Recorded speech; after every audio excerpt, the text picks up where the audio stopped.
आनन्दरूपाय विश्वोत्पत्त्यादिहेतवे तापत्रय विनाशाय श्रीकृष्णाय वयं नमः।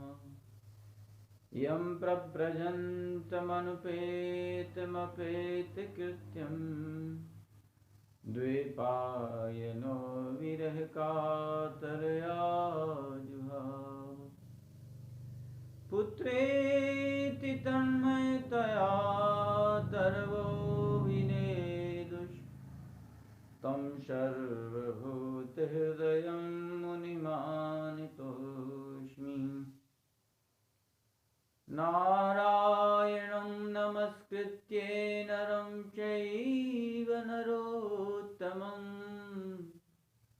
देवीं सरस्वतीं व्यासं ततो जयमुदीरयेत्। वागीशायस्य वदने लक्ष्मीर्यस्य च वक्षसि यस्यास्ते हृदये संवित्तं नृसिंहमहं भजे। सृष्टौ या सर्गरूपा जगदवनविधौ पालनीया च रौद्री संहारे चापि यस्या जगदिदमखिलं कीडनं या पराख्या। पश्यन्ति मध्यमाथो तदनु भगवती वैखरी वर्णरूपा सा स्मद्वाचं प्रसन्ना विधिहरिगिरिसाराधितालङ्करोतु। बोलिए बांके बिहारी लाल की जय। श्री हनुमान जी महाराज की जय। श्रीमद्भागवत महापुराण की जय। जय जय श्री राधे। श्री कृष्ण गोविंद हरे मुरारे हे नाथ नारायण वासुदेवा। श्री कृष्ण गोविंद हरे मुरारे हे नाथ नारायण वासुदेव।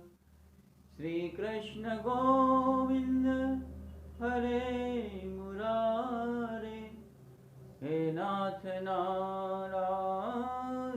वासुदेव। बोलिए बांके बिहारी लाल की जय।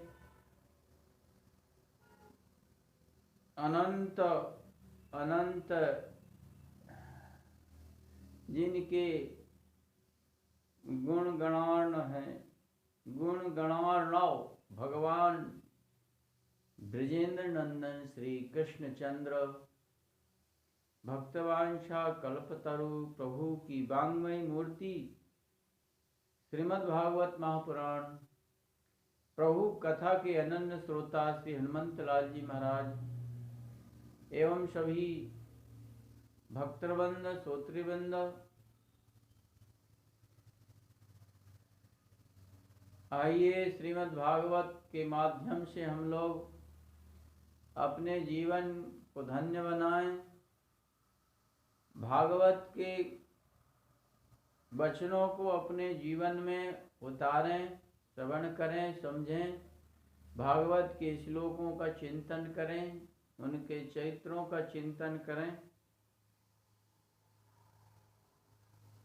श्रीमद् भागवत सप्ताह की विधि क्या है,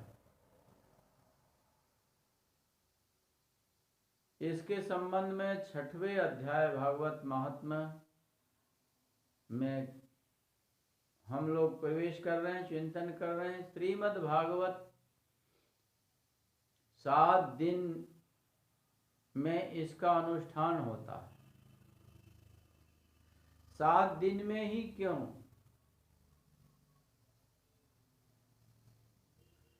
मुख्य कारण है इसका, परीक्षित को 7 दिन में 7 दिन का श्राप लगा था कि आद्य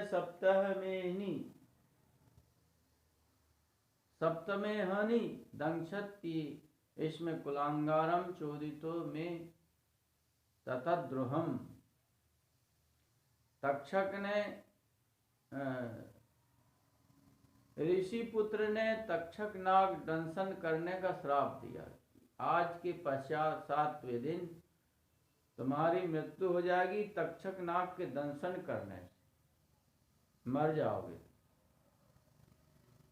इसीलिए सुखदेव जी ने 7 दिन में ही भागवत श्रवण कराई और 7 दिन में ही मुक्त करना था, मृत्यु का भय मिटाना था परीक्षित को।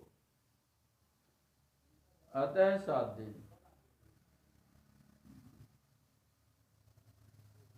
दूसरी बात, बहुत दिन तक नियम में बंधकर व्यक्ति नहीं रह सकता,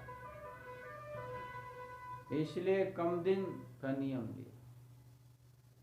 अधिक दिन तक ब्रह्मचर्य का पालन नहीं कर सकते, अधिक दिन तक फलाहार भी नहीं रह सकते, निराहार भी नहीं रह सकते,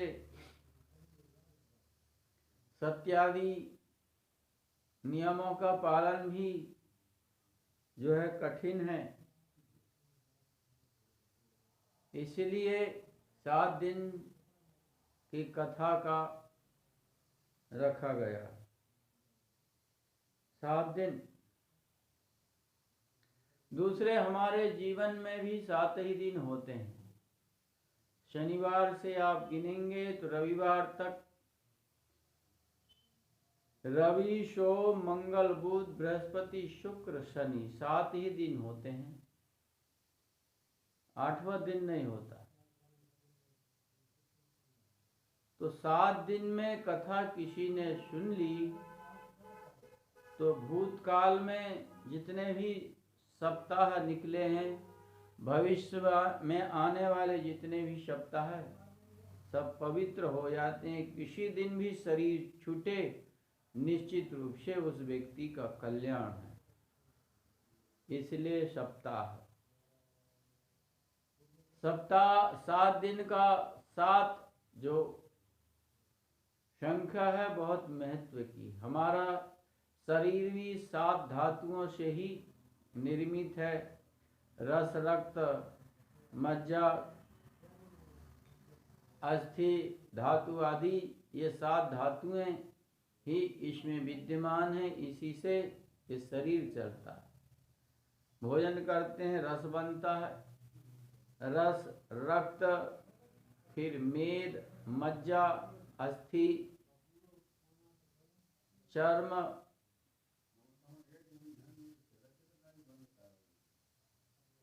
और ये हमारा शुक्र है।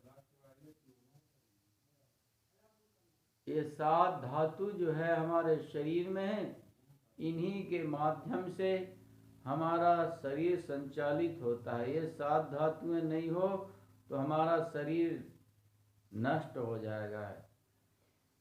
ये 7 धातुएं ही हमारे शरीर को शक्ति प्रदान करती है। 7 स्वर हैं सा रे ग म प ध नि सा। इन्हीं 7 स्वरों से जो है सारे राग रागनी बनती। जितने भी राग रागनी हैं इन्हीं 7 स्वरों से बनते। कोई कोमल, कोई शुद्ध, कोई तीव्र स्वर, किसी राग में कोमल, किसी में तीव्र, किसी में शुद्ध। इस तरह से स्वरों का 7 स्वरों का सम्मिश्रण करके और राग बनते हैं। हमारे भूलोक से ऊपर 7 लोक हैं, भूर्भुवः स्वः महर् जन तप सत्य, और भूलोक से नीचे 7 लोक हैं। 7 ऋषि हैं। तो 7 की बहुत 7 का अर्थ होता है कि 7 साथ। 7 साथ अलग मत रहो, 7 साथ रहो, 7 साथ अर्थात संगठित रहो, एक में रहो, एक दूसरे से प्रेम बना करके रहो, यही शास्त्र का अर्थ है। श्रीमद् भागवत सप्ताह 7 दिन में ही इसका अनुष्ठान किया जाता है। कैसे? सबसे पहले ज्योतिषी ब्राह्मण को बुलवाए और इसे सुंदर जो है मुहूर्त दिखाए। यद्यपि भगवत प्रसन्नता के लिए यदि हम अनुष्ठान कर रहे हैं तो मुहूर्त की आवश्यकता नहीं होती है। सदा सेव्या श्रीमद्भागवती कथा यस्या श्रवणमात्रेण हरिश्चित्तं शमश्रयेत्। श्रीमद् भागवत की कथा निरंतर सेवन करना चाहिए, निरंतर से श्रवण करना चाहिए। कोई ऐसा दिन मुहूर्त नक्षत्र निश्चित नहीं है कि इसी मुहूर्त में भागवत सुनी जाए। निरंतर, क्योंकि शरीर का कोई पता नहीं कब छूट जाए, नाशवान शरीर। यदि हम मुहूर्त में बंध जाएंगे और उसके पहले ही कहीं मुहूर्त नहीं मिला और पहले ही शरीर छूट गया तो भागवत नहीं सुन पाएंगे। इसलिए सदा दिनानाम नियमो नास्ति सर्वदा श्रवणम मतम, सुनने में दिन का नियम नहीं। पर जब हम कोई कामना लेकर के अनुष्ठान करते हैं तो उसमें मुहूर्त आवश्यक होता है। कामना सिद्धि के लिए पितृमोक्ष की कामना हो, पुत्र प्राप्ति की कामना हो, धन प्राप्ति की कामना हो, पाप निवृत्ति की कामना हो, अनेक तरह की कामना है। तो इन कामनाओं की पूर्ति के लिए सबसे प्रथम ज्योतिषी को बुला करके और उससे मुहूर्त पूछा जाए, और जो मोक्षदायी माँ है उनमें रखा जाए। आषाढ़, श्रावण, भाद्रपद, कार्तिक, मार्गशीर्ष, माघ, ये जो माह है ये मोक्ष प्राप्त कराने वाले माह हैं। इनमें कथा कराने से विशेष पुण्य होता है। और जो कीर्तन करने वाले हैं उनको भी निमंत्रण भेजना चाहिए कि यहाँ पर कीर्तन करने के लिए पधारें। कथा के विश्राम में कीर्तन होना चाहिए श्रीमद् भागवत की कथा में, निश्चित रूप से। और जो भगवान की कथा से विमुख हो गए हैं ऐसे लोगों को भी कथा सुनने को मिले, ऐसा प्रयास करना चाहिए।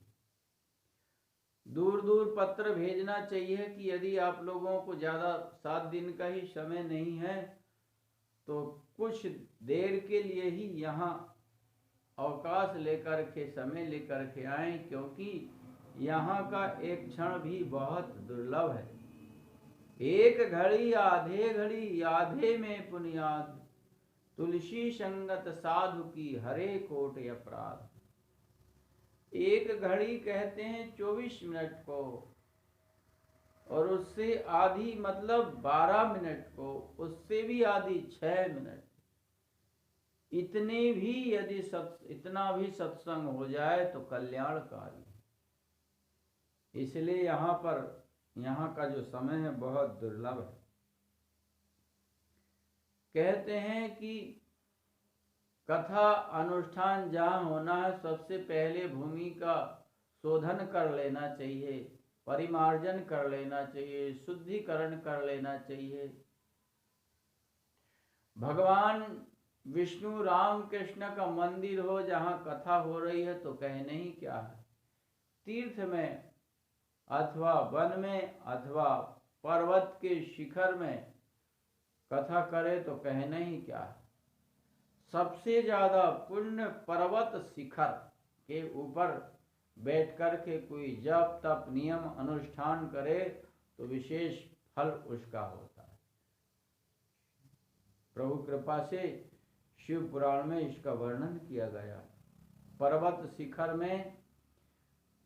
शिखर के ऊपर मन शांत होता है। वहां बैठने पर हमारे शरीर में स्वतः सात्विक गुण उत्पन्न हो जाते हैं। मन सात्विक गुणों से युक्त हो जाता है वहां पर्वत शिखर में। और आकाशीय जो देवता हैं उनकी कृपा वहां अनुभूत होने लगती। इसलिए तो हम ऊंचे स्थान में जाएंगे, बद्री केदारनाथ आदि ऊंचे पर्वतों में जाएंगे, ऊंचे स्थान में जाएंगे तो उसको देवभूमि कहते हैं। वहां देवता लोग घूमते फिरते रहते। तो पवित्र स्थान में कथा हो तो उसका विशेष महत्व होता है, स्थान का बहुत महत्व होता है। और कहते हैं वक्ता का मुख यदि उत्तर दिशा की ओर हो तो श्रोता का मुख पूर्व की ओर हो। वक्ता का मुख पूर्व की ओर हो तो श्रोता का मुख उत्तर की ओर हो, इस तरह से। अथवा आमने सामने पूज्य पूजक भाव, आमने सामने बैठ करके और कथा श्रवण करना चाहिए। वक्ता कैसा होना चाहिए, वक्ता के लक्षण बताए। विरक्तो वैष्णवो विप्रो वेद शास्त्र विशुद्धिकृत दृष्टांत कुशलो धीरो वक्ता कार्यो अति निष्पृह। विरक्त हो, इंद्रिय लोलुप ना हो, विषयों से वैराग्य हो। ग्रह विरक्त का ग्रह त्यागी भी अर्थ किया गया, दोनों अर्थ किया गया। विरक्त मतलब ग्रह त्यागी भी हो, ग्रह त्यागी भी हो सकता है। और विरक्त का मतलब विषयों में आसक्त ना हो। यदि गृहस्थ वक्ता है तो वह विषयों में आसक्त ना हो, और विरक्त है तो भी विषयों में आसक्त ना हो। और वैष्णव हो, विष्णु दीक्षा से युक्त हो। श्री कृष्ण की उपासना करता हो वक्ता, राम की उपासना करता हो, विष्णु की उपासना करता हो। वैष्णव से यदि हम कथा सुनेंगे तो हमारे अंदर भी वैष्णवता आएगी, निश्चित रूप से। और विरक्त से, इंद्रिय के विषयों से जो वैराग्यवान है उससे कथा सुनेंगे तो हमारे अंदर भी विरक्ति आएगी। हम जिस प्रकार के वक्ता से कथा सुनेंगे हमारे अंदर भी वैसे ही गुण उत्पन्न होते हैं, वैसे ही गुण उत्पन्न होते हैं। विप्र ब्राह्मण हो। विप्र की व्याख्या सप्तम स्कंध में बताई गई है कि जिनके वंश में निरंतर संस्कार होते आए हैं, जो संस्कार संपन्न हैं, 16 संस्कार से युक्त, जिनके वंश में 16 संस्कार होते आए हैं, और ब्रह्मा जी ने जिनको संस्कार के लायक समझा है उनको विप्र कहते हैं। और बोले वेद शास्त्र विशुद्धिकृत, वेद शास्त्र की व्याख्या करने में कुशल हो, सक्षम हो, ज्ञानी हो। आजकल लोग भागवत का स्वाध्याय नहीं करते हैं, भागवत के श्लोकों का अर्थ नहीं कर पाते हैं और भागवत कथा प्रारंभ कर देते हैं। किसी भी प्रकार से शंका का समाधान नहीं कर पाते हैं दूसरे का। जो स्वयं की शंका समाधान नहीं कर सकता वो दूसरे की शंका समाधान क्या करे। वर्तमान में बड़ा परिवर्तन हो गया। भागवत पढ़ते तो हैं लोग, पर केवल साप्ताहिक कथा पढ़ते हैं कि 7 दिन में जिन जिन प्रसंगों को हमको कहना है उन्हीं प्रसंग को लिख लेते हैं डायरी में, उन्हीं प्रसंगों को कहते हैं, दूसरे प्रसंगों से मतलब नहीं। जबकि भागवत की महानता इसी में है, किसमें, कि उसमें जो विषय प्रतिपादन किया गया उसका प्रकाश हो। इसलिए भागवत महान है, इसलिए भागवत की महानता है।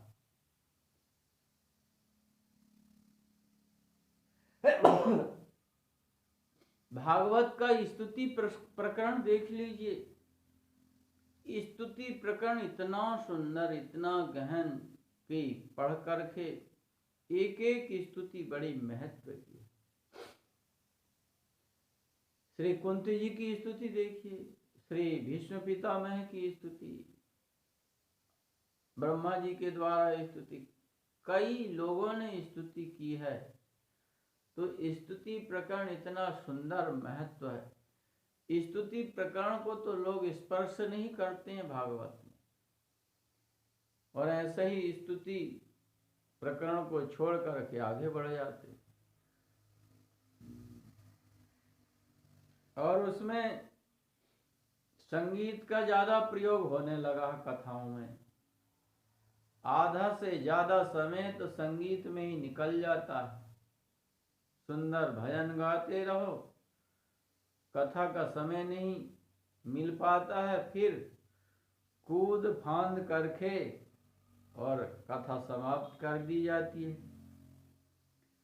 तो वर्तमान में एक तो भागवत को लोग नहीं पढ़ रहे हैं, केवल साप्ताहिक कथा अर्थोपार्जन करने के लिए, ज्ञान के लिए भागवत नहीं पढ़ी जा रही, अर्थोपार्जन के लिए।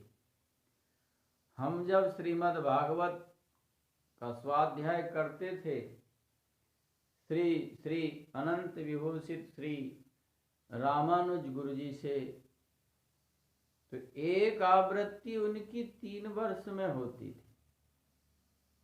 बड़ी व्याख्या करके वो पढ़ाते थे, 8 टीकाओं से पढ़ाते थे। श्रीधरी, अन्वितार्थ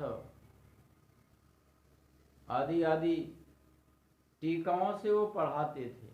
बड़ा आनंद मिलता था, उसमें अनेक प्रकार की शंका का समाधान होता था। तो प्रभु कृपा से उस समय शुरू में हम पढ़ने गए तो हमको भी ज्यादा उतना समझ में नहीं आता था,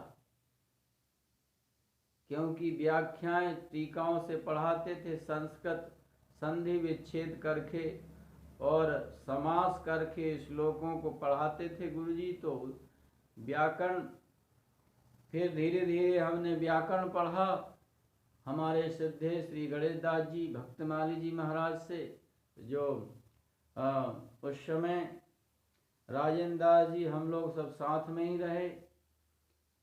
श्री सुदामा कुटी में भक्तमाली जी के चरणों में रह करके और हमको व्याकरण लघु सिद्धांत पढ़ने का मौका मिला प्रभु कृपा से। फिर धीरे धीरे भागवत समझ में आई। भागवत को समझना बहुत सरल नहीं है, पहले व्याकरण पढ़ना पड़ता है, फिर गुरुमुख से भागवत समझना चाहिए। तो कहते हैं कि वेद शास्त्र विशुद्धिकृत, वेद शास्त्र के ज्ञाता हो और उनकी अच्छी तरह से व्याख्या हो, अनेक तरह के दृष्टांत दे करके और समझा सके, ऐसा वक्ता हो, दृष्टांत कुशल हो। दृष्टांत देने में दाष्टान्त और दृष्टांत दो। दाष्टान्त वह होता है जो मुख्य विषय होता है, और मुख्य विषय को समझाने के लिए दृष्टांत दिया जाता है, दृष्टांत दिया जाता है। प्रभु कृपा से दृष्टांत कुशलो धीरो वक्ता कार्योतने, धीर धैर्य धारण करने वाला हो और अति निष्प्रिय लोभी वक्ता ना हो भागवत का, निष्प्रिय हो। निष्प्रिय लोभी वक्ता होगा तो इधर उधर से प्रसंग को घुमा फिरा करके और धन में ही लाएगा। बार बार धन की चर्चा करेगा कि इतना दान करना चाहिए, ऐसा करना चाहिए। इसलिए जो वास्तव में कथा का सार तत्व क्यों निकल गया, हमने सुना है विप्रैर भागवती वार्ता गेहे गेहे जने जने कारिता कर्ण लोभे न कथा सारस तत्वगतः।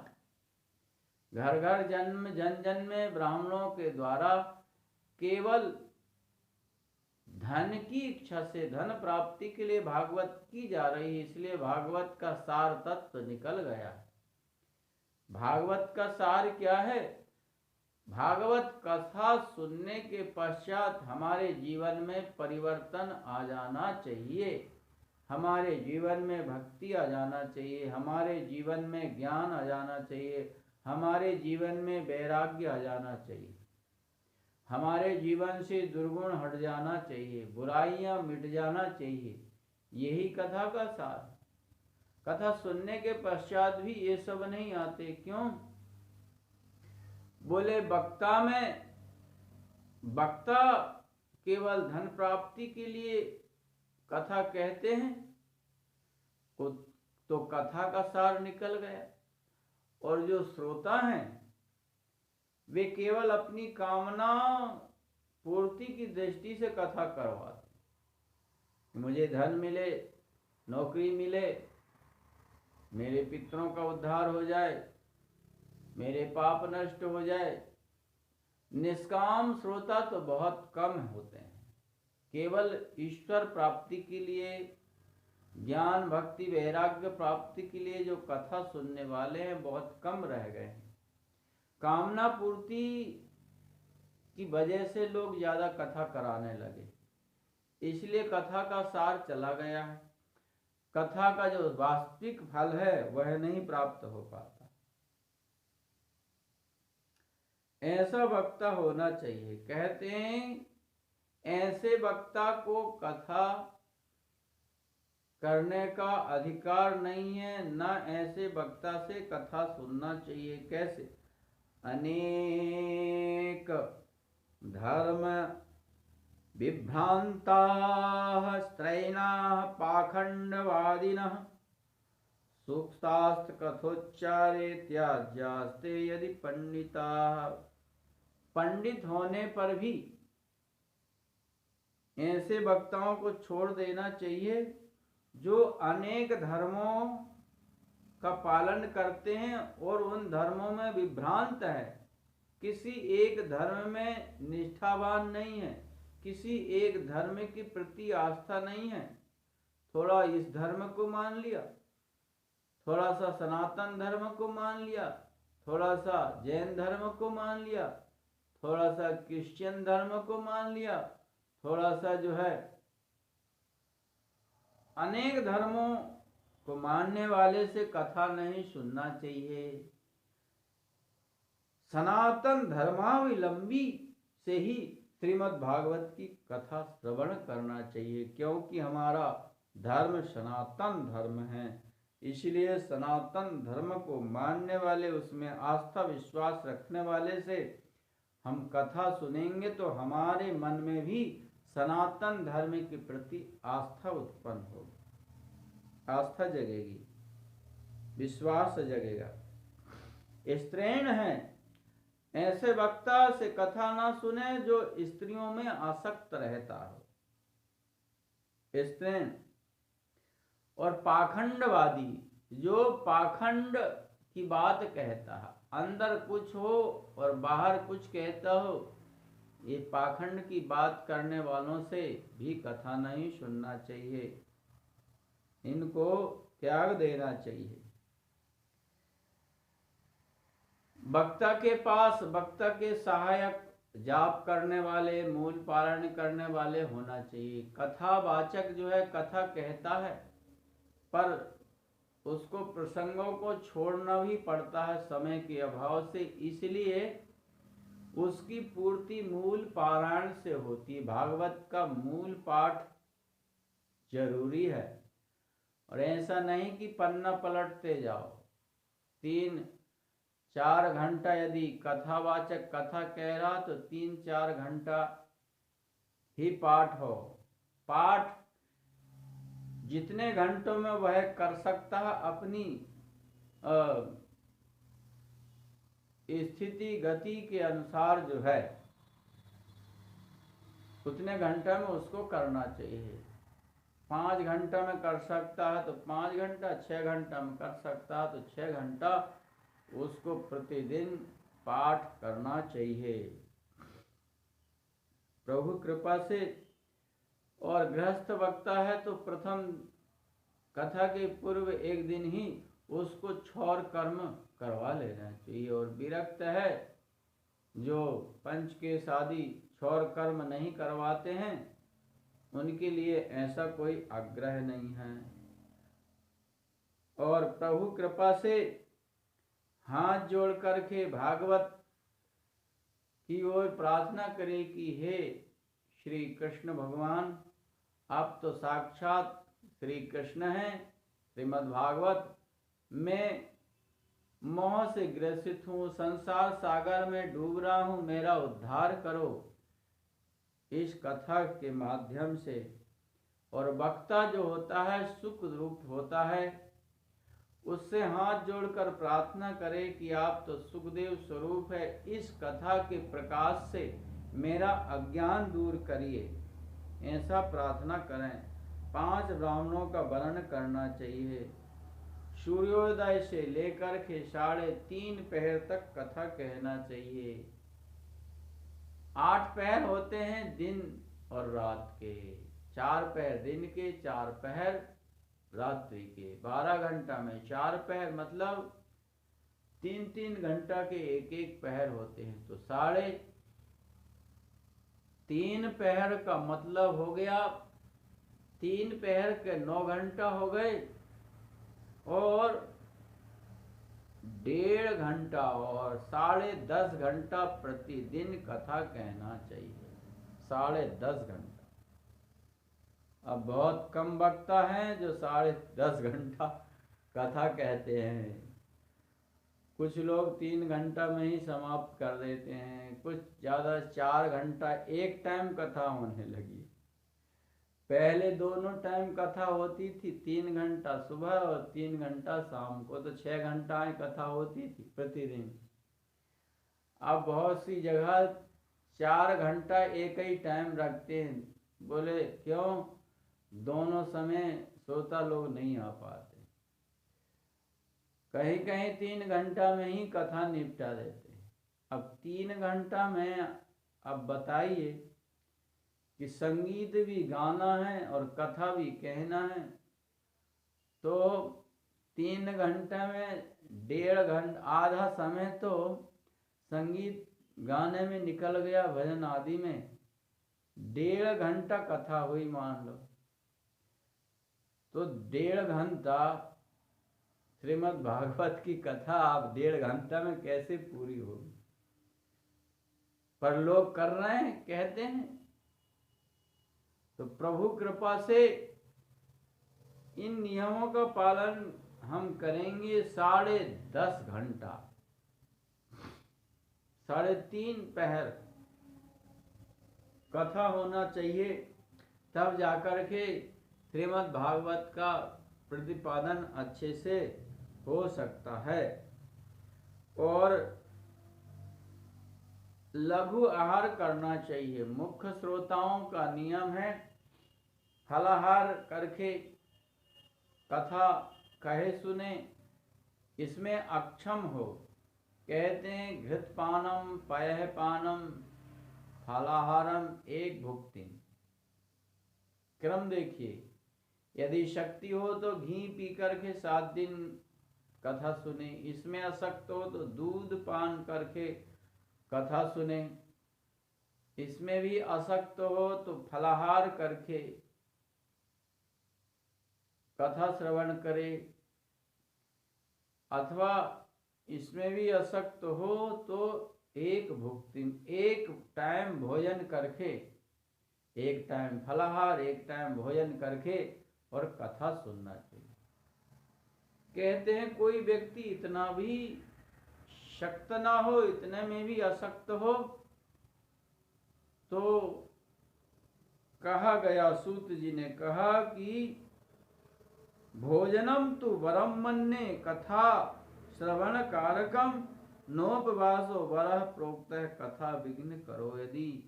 मैं भोजन को श्रेष्ठ समझता हूँ, यदि उपवास करने में, कथा सुनने में दिक्कत आ रही है तो भोजन को श्रेष्ठ समझता हूँ। जैसा भी नियम हो सके वैसा नियम पालन करना चाहिए। प्रभु कृपा से इसमें कोई आग्रह नहीं है कि आपको ऐसा ही करना पड़ेगा, ऐसा ही करना पड़ेगा। काम को, क्रोध को त्याग करके सप्ताह कथा सुनना चाहिए। और विष्णु दीक्षा विहीनानाम नाधिकार है कथा श्रवे। कथा श्रवण करने में जो विष्णु दीक्षा से विहीन है, वैष्णव नहीं है, उनको कथा सुनने का अधिकार नहीं होता है। कथा सुन सकते हैं पर उसको विशेष फल तब मिलेगा जब वह दीक्षा से संपन्न हो। मुख्य श्रोता को चाहिए ब्रह्मचर्य का पालन करे और अधः सुप्ति नीचे सोए, जमीन में सोए अथवा चटाई में सोए, पत्तल में भोजन करे और जो दूषित अन्न है उसको भोजन नहीं करे, बासा भोजन ना करे, भाव दूषित अन्न है उसको ग्रहण नहीं करे, लहसुन प्याज गाजर आदि जो त्याज्य पदार्थ है उनका सेवन ना करे और कथा में विघ्न ना हो, बार बार मलमूत्र त्यागने की इच्छा ना करे, ना जाए, इसलिए लघ्वाहार, अल्पाहार करना चाहिए। भोजन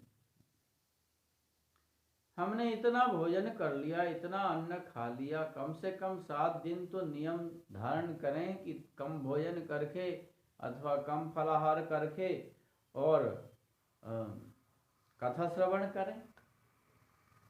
पर लोग व्रत के दिन में भी नियम नहीं कर पाते। एकादशी को भी, कम से कम एकादशी को व्रत है तो व्रत में फलाहार करे तो सूक्ष्म फलाहार करे, दूध फल का फलाहार करे। एकादशी को भी दुनिया भर का सामान बना लेते हैं, कुट्टू की पकौड़ी, तो राज खीर है, तो जो है पूड़ी है, तो सब्जी है, तो फल है, दूध है, तो दुनिया भर का। अरे जब भोजन है, तुमको भोजन नहीं छूट रहा तो व्रत काहे का, किस बात का। कम से कम व्रत के दिन तो जो है कुछ नियम धारण करना चाहिए हम लोग। प्रभु कृपा से कहते हैं जो दरिद्री हैं उनको भी कथा सुनना चाहिए, दरिद्रता मिटती इससे। कागबंधिया है, एक पुत्र होकर के मर गया है,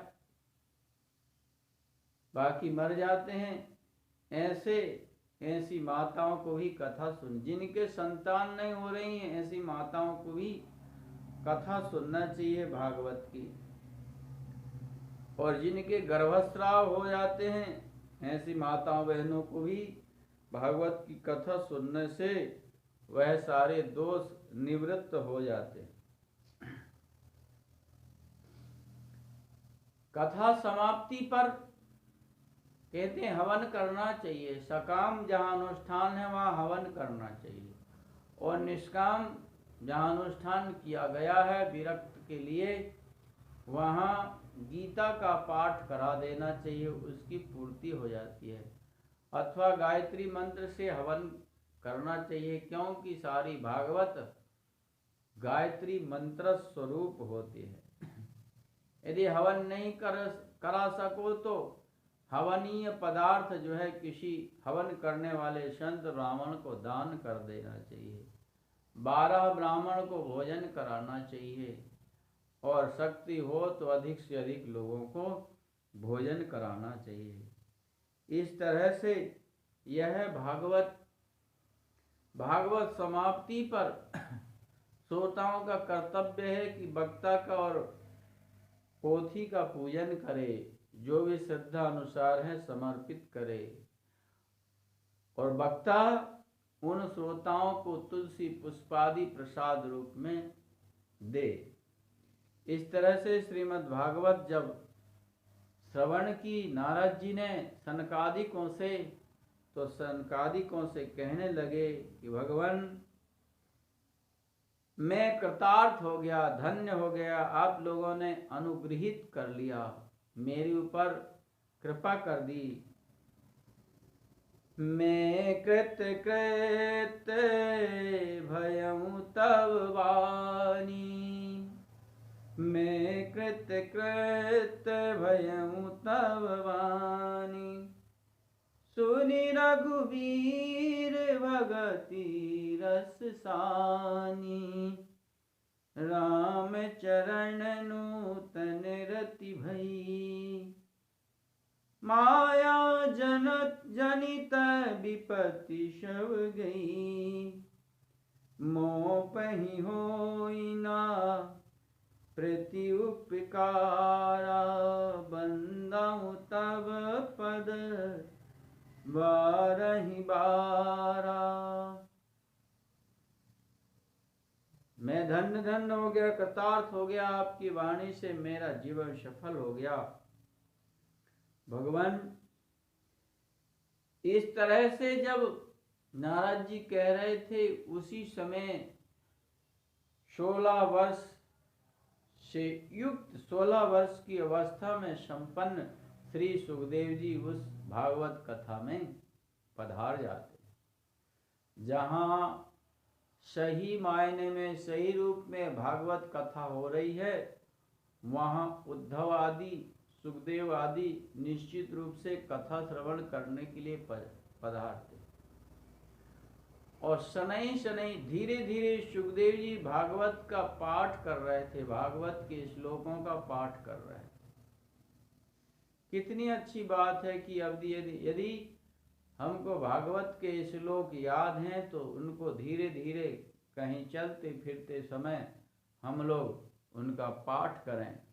प्रभु कृपा से इस तरह से भागवत का पाठ कर रहे थे सुखदेव जी, और वहाँ उपस्थित हो गए, और सुखदेव जी ने भागवत की महिमा गायन की। तो सुखदेव जी जो महिमा गायन कर रहे हैं, इसके संबंध में हम लोग सत्संग का प्रसंग आगे करेंगे। बोलिए बांके बिहारी लाल की जय।